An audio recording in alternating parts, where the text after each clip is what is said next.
नमस्कार। संतोष पाठक ऑफिशियल पर आपका स्वागत और अभिनंदन। बिहार में वोट प्रतिशत बढ़ने के बाद बड़ी उठापटक मच गई, कानाफूसी होने लगी, कई पत्रकार खुलकर राय रखने लगे। लेकिन जो डर और भय भाजपा खेमे में देखने को मिला है, उससे लग रहा है कि कहीं न कहीं भाजपा हिल गई है। भाजपा भयभीत है। परिणाम क्या होगा? क्योंकि राहुल गांधी के वोट चोरी का असर है, जो दलित और पिछड़ों का वोट सबसे ज्यादा निकला। पुरुषों और महिलाओं में 8% का डिफरेंस है। 61% पुरुष मतदाताओं ने वोट किया है, 69% महिला मतदाताओं ने वोट किया है, यानी 8% का मेजर डिफरेंस है। पिछले चुनाव में 7% के लगभग डिफरेंस था, तो बहुत बड़ा महिलाओं का डिफरेंस नहीं है। मैं दर्शकों को यह समझाने का प्रयास करता हूं कि जो योजना 10,000 रुपया की नीतीश कुमार जी ने लागू की और 1.5 करोड़ महिलाओं के खाते में पैसे भेजे, तो बड़ी तादाद में महिलाओं के वोटर का टर्नआउट नहीं बढ़ा, महिला सिर्फ 1% बढ़ी। लेकिन टोटल जो वोट आ रहा है उसमें पुरुषों के वोट 12 से 13,000 बड़े बताए जा रहे हैं। ये एक एजेंसी का सर्वे है जो मैं आपके समक्ष रख रहा हूं। उसमें मेरा और संतोष जी का कोई रोल नहीं है। आप ये कहो कि आपने बताया, आपने समझाया। इस सब के बीच जो सबसे बड़ी बात है वो ये है कि 64.46 यानी 64.5% मतदाताओं ने देर रात तक, जो आंकड़े आए चुनाव आयोग के, उसके मुताबिक वोट किया है। अब चुनाव आयोग का अगला फाइनल आंकड़ा आ जाता है, कल आता है, परसों आता है, कि 2-3 बार आता है। ये फाइनल आने के बाद फिर उस पर बातचीत करेंगे। लेकिन इसके बाद बीजेपी की नींद उड़ी हुई है। मेरे साथ संतोष जी है, स्वागत और अभिनंदन। और सीधा संतोष जी के पास सवाल है कि आखिर मोदी शाह अब हिल क्यों गए हैं इस 5 के बदलाव से? माइक खोलिए सर, माइक। बहुत बहुत धन्यवाद शिव जी, और संतोष पाठक ऑफिशियल यूट्यूब प्लेटफॉर्म के भी तमाम दर्शकों को नमस्कार। इससे पहले हमने एक स्टोरी डाली थी कुछ घंटे पहले, बड़ा जबरदस्त उसका रिस्पांस आया, कई तरह के रिएक्शन उस पे आ रहे हैं, कई तरह के उस पे कमेंट आ रहे हैं। हमने कहा कि हमने दर्शकों से वादा किया था कि बिहार चुनाव से जुड़े तथ्यों को एक-एक करके, क्योंकि एक ही वीडियो में अगर हम सबको डाल देंगे तो फिर वो बड़ा हौच-पौच सा हो जाता है, तो हमने कहा कि अलग-अलग तरीके से लाएंगे। मोदी और शाह क्यों हिल गए? क्यों देश के प्रधानमंत्री नरेंद्र मोदी की और देश के गृह मंत्री अमित शाह की भाषा बदल गई? क्यों जेपी नड्डा हो, वो सब बिहार के चुनावी मैदान में अब नीतीश नीतीश का राग अलापते हुए नजर आ रहे हैं। और भारतीय जनता पार्टी के बिहार के कार्यालय पर नीतीश कुमार की एक बड़ा पोस्टर भी लग गया है। वो तमाम चीजें इस 5 के फेड ने कैसे हिला दिया, और इस 5 के फेड ने क्या हिला दिया, मुझे लगता है कि कल हो सकता है डांट भी पड़ी उसे। किसको? इस देश के मुख्य चुनाव आयुक्त के पद पर बैठे हुए ज्ञानेश कुमार साहब को, क्योंकि चुनाव आयोग ने ही, ज्ञानेश कुमार ने ही ये बता दिया कि मोदी जी आप हार रहे हो, शाह जी आप हार रहे हो, मुझसे गलती हो गई, माफ करना। आप सीटें तो आपने जो कहा था वो तो कर सकते हैं, लेकिन इसके बावजूद भी आप सिंगल लार्जेस्ट पार्टी नहीं बन रहे हो, ये चुनाव आयोग ने खुद खुलासा कर दिया। हम जो आपके सामने लेकर आए हैं वो चुनाव आयोग के जरिए लेकर आए हैं। और अगर संभव हो तो शिव जी मैं आपसे अनुरोध करूंगा कि आप दिखाइए कि ज्ञानेश कुमार साहब के चुनाव आयोग ने क्या बड़ा खुलासा एक तरह से देश के प्रधानमंत्री नरेंद्र मोदी की पोल खोलते हुए कर दी है। क्या उन्होंने, ये देखिए, ये ज्ञानेश कुमार साहब ने ट्वीट किया है। ज्ञानेश कुमार साहब यानी इलेक्शन कमीशन ऑफ इंडिया ने इसको पोस्ट किया है और बाकायदा इसको पिन कर दिया है सोशल मीडिया पर, एक्स पर। और ये क्या बता रहा है? ये बता रहा है कि मोदी जी हार गए। ये बता रहा है कि नरेंद्र मोदी अमित शाह की जो जोड़ी है वो हार गई। ये बता रहा है कि अमित शाह का पूरा प्लान बिहार में फेल हो गया है। और कैसे फेल हो गया है, ये 5 के हेरफेर में कैसे भारतीय जनता पार्टी फंस गई है, ये हम आपके सामने रखेंगे। इसमें देखिए ज्ञानेश कुमार जी के चुनाव आयोग ने येलो किया है। किस पार्ट को येलो किया है? उन्होंने 2 पार्ट को येलो किया है। पहला चुनाव जो था, जो सबसे कम वोट का था, और जो दूसरा चुनाव था, जो अब तक का हाईएस्ट चुनाव था, इन दोनों को उन्होंने स्पेशली किया है। एक तरफ लोकसभा चुनाव के आंकड़े हैं, एक तरफ विधानसभा चुनाव के आंकड़े हैं, आजादी के बाद से लेकर अब तक। हम सिर्फ विधानसभा चुनाव के आंकड़ों पर फोकस करते हैं, और शिव जी, विधानसभा चुनाव के आंकड़े ये बताते हैं कि जब भी 5 से ज्यादा प्रतिशत का मतदान में हेरफेर हुआ है, यानी 5% से ज्यादा वोट बढ़ा है या 5% से ज्यादा वोट घटा है, कम हुआ है, दोनों ही सूरतों में बिहार की राजनीति बदली है, दोनों ही सूरतों में बिहार की जनता ने एक नए तरह का जनादेश दिया है, और दोनों ही सूरतों में बिहार में सरकार का जो वर्तमान उस समय का जो एक स्ट्रक्चर हुआ करता था, वो स्ट्रक्चर तहस-नहस हुआ है। तो इस बार भी बिहार की जनता ने जो वोटिंग परसेंटेज बढ़ा दिया है, उससे लग रहा है कि 5 का फेर ये बता रहा है कि मोदी और शाह जाने वाले। अब सिर्फ बिहार से जाने वाले हैं या देश की राजधानी दिल्ली से जाने वाले हैं, वो तो आगे चलकर पता लगेगा। लेकिन मैं मोटे तौर पर अब दर्शकों को ये समझाने की कोशिश करता हूं। हम इसको हटा भी सकते हैं शिव जी कि क्या क्या हुआ, कैसे हुआ। अब आप देखिए कि कैसे क्या बदलता हुआ नजर आया। 1951-52, 42, 57-43, 62-44, लेकिन 67 पे आ जाइए। 1962 में जो विधानसभा चुनाव हुआ, 44.67% मतदाताओं ने 1962 के विधानसभा चुनाव में वोट किया, और 1967 के विधानसभा चुनाव में शिव जी 51.51% मतदाताओं ने वोट किया। और अंतर क्या हुआ? 44.5 से 51, 51.51, ये जो अंतर हुआ, ये 7% का अंतर है। यानी 7% ज्यादा वोट बढ़ा 1967 में, और जैसे ही ये 7% वोट ज्यादा बढ़ा, तो उसके बाद क्या खेला हो गया, ये देखिए कि उस समय सरकार बदल गई। 1967 के चुनाव में वोटिंग में 7% की बढ़ोतरी होने के साथ ही कांग्रेस पार्टी का जो राज चला आ रहा था ना 1947 से लेकर 67 तक, ये 20 सालों के बाद उनकी विदाई हो गई। देखिए, यहाँ भी 20 का आंकड़ा है, वहां भी 20 का आंकड़ा है। 47 से 57, 57 से 67, यानी 20 साल बाद कांग्रेस पार्टी की सरकार की विदाई हो गई। राज्य में पहली बार गैर कांग्रेसी सरकार बनी। हालांकि वो सरकार अस्थिर रही, बहुत लंबे समय तक चल नहीं पाई, लेकिन कांग्रेस की विदाई हो गई। ये बिल्कुल सीधा सीधा क्लियर कट नजर आ रहा है। उसके बाद जब हम आते हैं कि सबसे ज्यादा बदलाव फिर कब हुआ, उसके बाद जो बदलाव हुआ वो 1980 के विधानसभा चुनाव में हुआ। वो भी जरा आपके सामने तथ्यों के साथ रख देता हूं कि 1980 के विधानसभा चुनाव में कैसे हुआ। 1977 के विधानसभा चुनाव में, आपातकाल के बाद, जब आपातकाल खत्म हुआ, 1977 का विधानसभा चुनाव हुआ, 50.51% मतदाताओं ने उसमें वोट किया। और उसके बाद, यानी सरकार की विदाई होने के बाद 1980 के विधानसभा चुनाव में 57.28, यानी 57.3% मतदाताओं ने वोट किया। लगभग लगभग 6.75-7% ज्यादा, यानी 5% से ज्यादा वोट का अंतर हुआ। और ये जो लगभग 7% यानी 6.8% जो ज्यादा वोट हुआ, तो फिर विपक्षी गठबंधन की सरकार की एक विदाई, और कांग्रेस पार्टी अपने दम पर फिर से पूर्ण बहुमत की सरकार बनाकर सत्ता में लौटी। यानी बिहार की राजनीति में बदलाव आ गया। कांग्रेस पार्टी अपने दम पर बिहार की सत्ता में फिर से लौटी, और जगन्नाथ मिश्रा बिहार के मुख्यमंत्री बने। हालांकि बाद में कई तरह की चीजें हुई, वो सरकार एक तरह से अपने ही बोझ से दबती हुई नजर आई। कई तरह के बगावत, कई तरह के उसमें खटास भी पैदा होती चली गई। उसके बाद राजीव गांधी केंद्र की राजनीति में आ गए थे 84 में। तो बिहार में एक के बाद एक के बाद एक मुख्यमंत्री वो बदलते रहे, और ऐसे मुख्यमंत्री बदलते रहे कि फिर बिहार से कांग्रेस पार्टी की विदाई की एक तरह से पटकथा निकली। 89 में केंद्र की राजनीति में भी बदलाव आ गया। वीपी सिंह प्रधानमंत्री बन गए।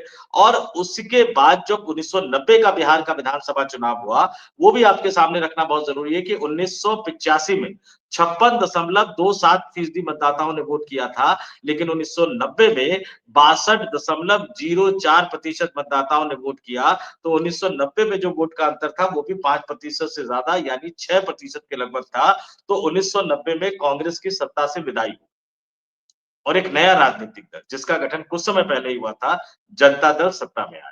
वो बिहार की राजनीति में एक नए दौर की शुरुआत थी, क्योंकि 1990 के बाद से कांग्रेस अपने दम पर बिहार की सत्ता में कभी वापस नहीं लौट पाई। यानी 1990 का चुनाव बिहार की राजनीति में कांग्रेस की विदाई का चुनाव।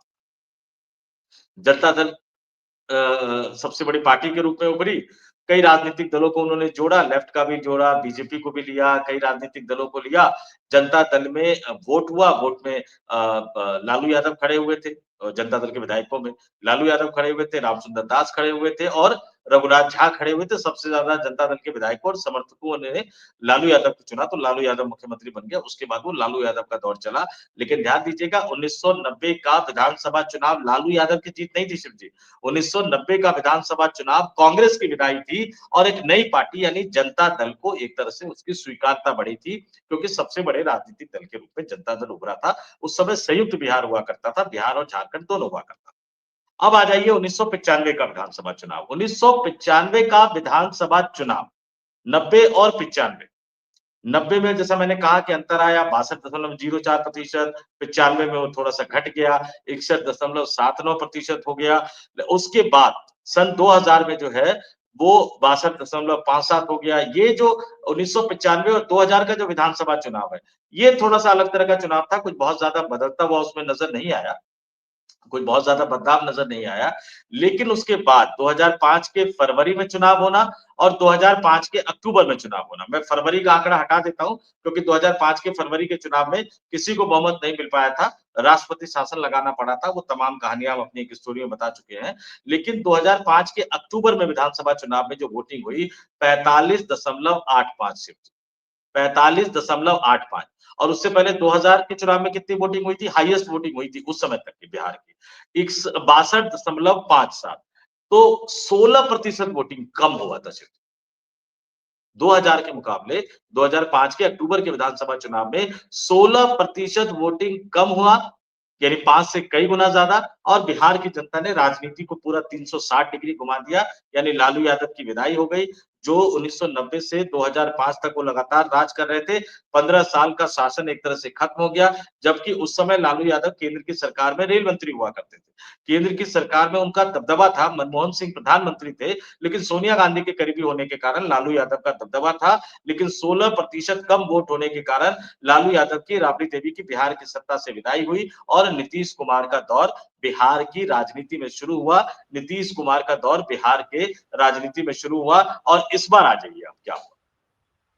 2020 के विधानसभा चुनाव में 57.29% मतदाताओं ने वोट किया था शिव जी, 57.29, यानी लगभग 57.25% के लगभग। और इस बार पहले चरण में ही 64.66 वोट हो चुका है, यानी तकरीबन 7.25%, यानी 7% से भी ज्यादा। ये 7% से ज्यादा का वोट होना 2020 के मुकाबले ये बता रहा है कि बिहार की राजनीति बदलने जा रही है। हाँ, यहाँ पे एक संशय की स्थिति बनी हुई है, यहाँ पे एक कंफ्यूजन की स्थिति बनी हुई है कि क्या बिहार की राजनीति 180 डिग्री बदलने जा रही है, क्या बिहार की राजनीति 360 डिग्री बदलने जा रही है, या बिहार की राजनीति 90 डिग्री बदल कर रह जाएगी। ये 90, 180 और 360 डिग्री का जो कोण है, ये एक बड़ा दिलचस्प कोण बना हुआ है। लेकिन ये तय है कि बिहार की जनता बदलाव की एक बड़ी गाथा का संकेत जो है वो पहले चरण के चुनाव में दे चुका है। अब दूसरे चरण के चुनाव में देखना होगा, क्योंकि पहले चरण के चुनाव के बाद नरेंद्र मोदी की भाषा बदल गई, अमित शाह की भाषा बदल गई, जेपी नड्डा की भाषा बदल गई, भारतीय जनता पार्टी की भाषा बदल गई, बीजेपी के प्रदेश कार्यालय में नीतीश कुमार चले गए हैं। आरएसएस की भाषा क्या होती है, हमें थोड़ा सा ध्यान रखना पड़ेगा, क्योंकि बिहार में चुनावी रणभेरी बज रही थी और आरएसएस मध्य प्रदेश के जबलपुर में बैठ के बैठक कर रहा था। तो अभी आरएसएस की तरफ से भी कुछ ना कुछ आएगा, इंतजार कीजिए। अगले 1-2 दिन में कुछ बड़ी खबर हो सकती है कि आरएसएस की तरफ से छपती हुई नजर आएगी। अब देखेंगे किसकी तरफ से क्या खबर छपेगी। लेकिन बिहार में इस पूरे घटनाक्रम ने, इस परिणाम ने, नरेंद्र मोदी देश के प्राइम मिनिस्टर हैं, गृह मंत्री अमित शाह और बिहार के मुख्यमंत्री नीतीश कुमार को चेतावनी तो दे दी चुनाव आयोग ने, भैया आप तो चुनाव हार चुके हो। और राहुल तेजस्वी की बल्ले बल्ले, इसलिए आज राहुल और तेजस्वी की रैलियों में जो भीड़ उमड़ी है वो अगले चरण का आगाज है।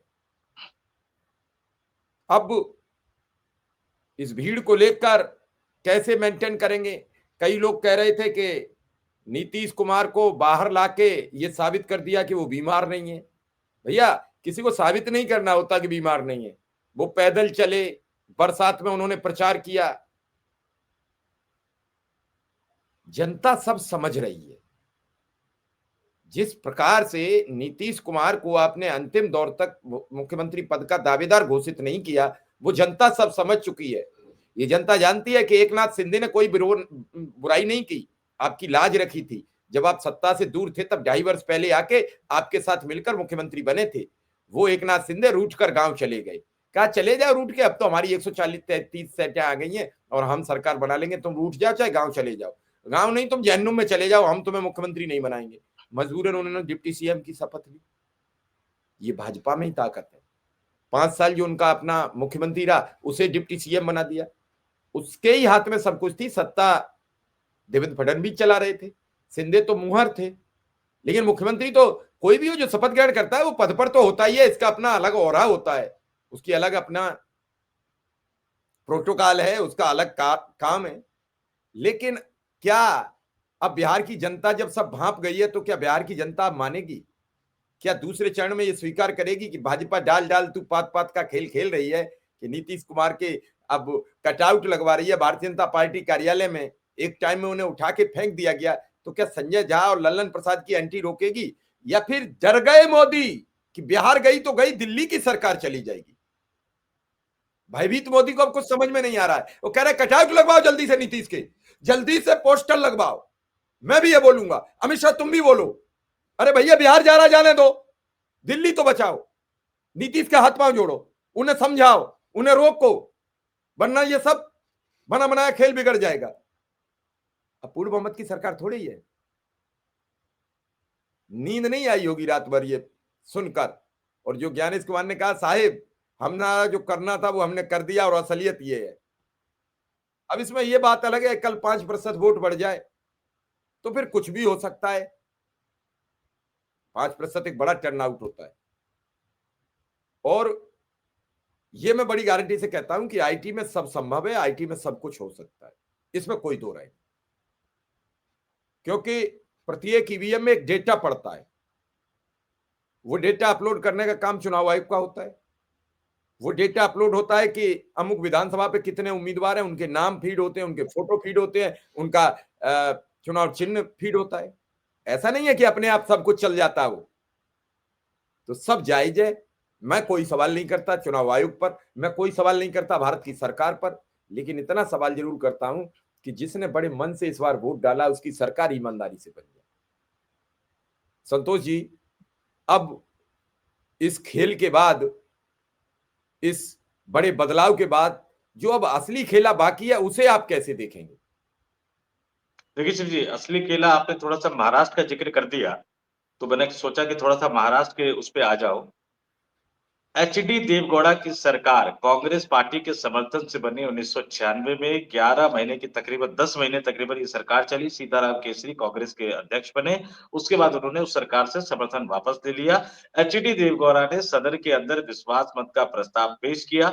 उसी महाराष्ट्र की धरती से आने वाले भारतीय जनता पार्टी के बड़े दिग्गज नेता प्रमोद महाजन लोकसभा में बहस के दौरान उन्होंने कहा, जनता दल की तरफ देखते हुए, एचडी देवगौड़ा की तरफ देखते हुए कि भाई आप रहोगे रेस कोर्स, और फिर कांग्रेस की तरफ देखते हुए कहा, कांग्रेस के सांसदों की तरफ इशारा करते हुए, और इनको भेजोगे जेल कोर्स, तो कैसे सरकार चलेगी?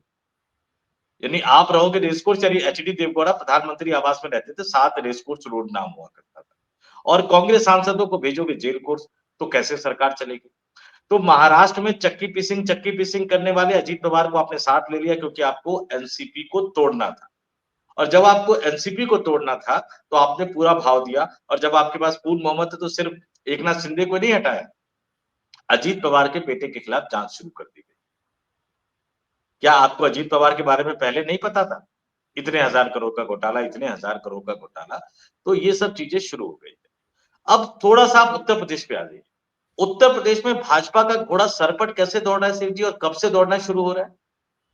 याद कीजिए, 1991 भारतीय जनता पार्टी को पहली बार बहुमत मिला, उत्तर प्रदेश की जनता ने दिया। सोशल इंजीनियरिंग का फॉर्मूला, गोविंदाचार्य की भूमिका, कल्याण सिंह का चेहरा, उत्तर प्रदेश की जनता ने पूर्ण बहुमत की सरकार बना दी। राम मंदिर आंदोलन का तड़का उसमें लगा हुआ था, पूर्ण बहुमत की सरकार बन गई। लेकिन जैसे ही उत्तर प्रदेश की राजनीति में एक तीसरे दल की एंट्री हुई, अच्छा, उत्तर प्रदेश में सरकार कैसे बनी? क्योंकि जो तीसरा दल उस समय हुआ करता था, मुलायम सिंह स्ट्रॉन्ग थे और एक जो तीसरा जो पुराना पहले से स्ट्रॉन्ग हुआ करता था, कांग्रेस पार्टी कमजोर हुई, तो जैसे ही तीसरा दल इस प्रदेश से साफ हो गया, भाजपा की पूर्ण बहुमत की सरकार बन गई। लेकिन 1993 में एक तीसरे दल की यूपी की राजनीति में एंट्री हुई थी। ध्यान से सुनिएगा, जो तीसरा दल है ना, ये सबसे बड़ा खेला है। तीसरे दल की यूपी की राजनीति में एंट्री हुई बहुजन समाज पार्टी। काशीराम ने मुलायम सिंह यादव के साथ मिलकर सरकार बनाया और राम मंदिर आंदोलन के नाम पर अपनी सरकार को शहीद करने वाले कल्याण सिंह और भारतीय जनता पार्टी को 1993 के विधानसभा चुनाव में बहुमत नहीं मिला था। विदा हो जाना पड़ा उनको, सरकार चली गई।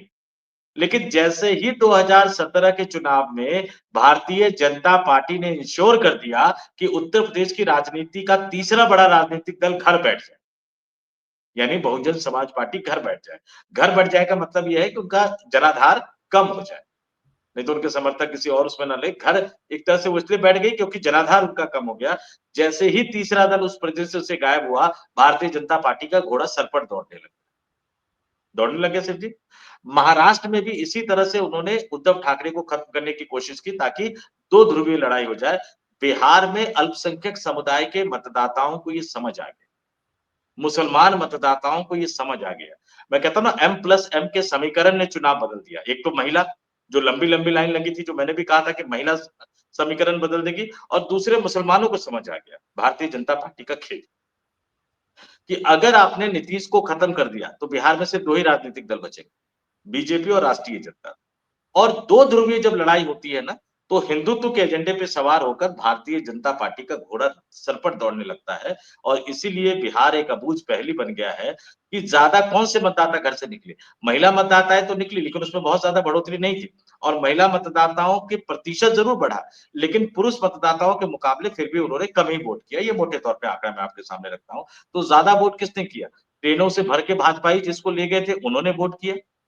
या 10-10 हजार लेने वाले घर से निकल गए, या प्रशांत किशोर के समर्थक घर से निकल गए, या मुसलमानों ने घर से ज्यादा निकलकर वोट किया और नीतीश कुमार के समर्थन में किया, क्योंकि उनको ये पता है कि जब तक नीतीश कुमार बिहार की राजनीति में मजबूत बने रहेंगे, तब तक भारतीय जनता पार्टी छोटे भाई की भूमिका में ही रहेगी।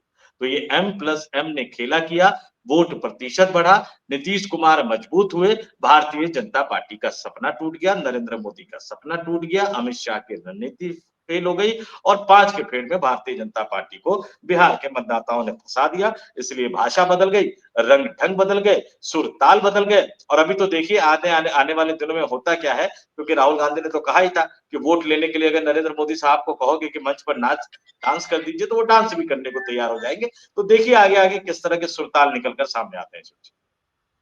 चलिए, फिलहाल इस खबर में इतना ही। आपका आभार, धन्यवाद, नमस्कार। बहुत बहुत धन्यवाद और तमाम दर्शकों को नमस्कार। और एक अपील मैं दर्शकों से भी जरूर करूंगा, हम नए नए एंगल से आपके सामने तथ्यों को परोसने की कोशिश करते हैं, लाने की कोशिश करते हैं। अगर आपके सामने भी कुछ नया एंगल है, अगर आपको भी लगता है कि कुछ ऐसा हुआ है बिहार की राजनीति में जिसको हमें डिस्कस करना चाहिए, तो अपने सुझाव कमेंट के जरिए हमें बताने की कोशिश कीजिए। हम आपके सुझावों को भी सुनकर, अगर संभव हो पाया हमारे लिए, तो उस पर हम जरूर स्टोरी आपके सामने लाने की कोशिश करेंगे। बहुत बहुत धन्यवाद, नमस्कार, आभार। धन्यवाद।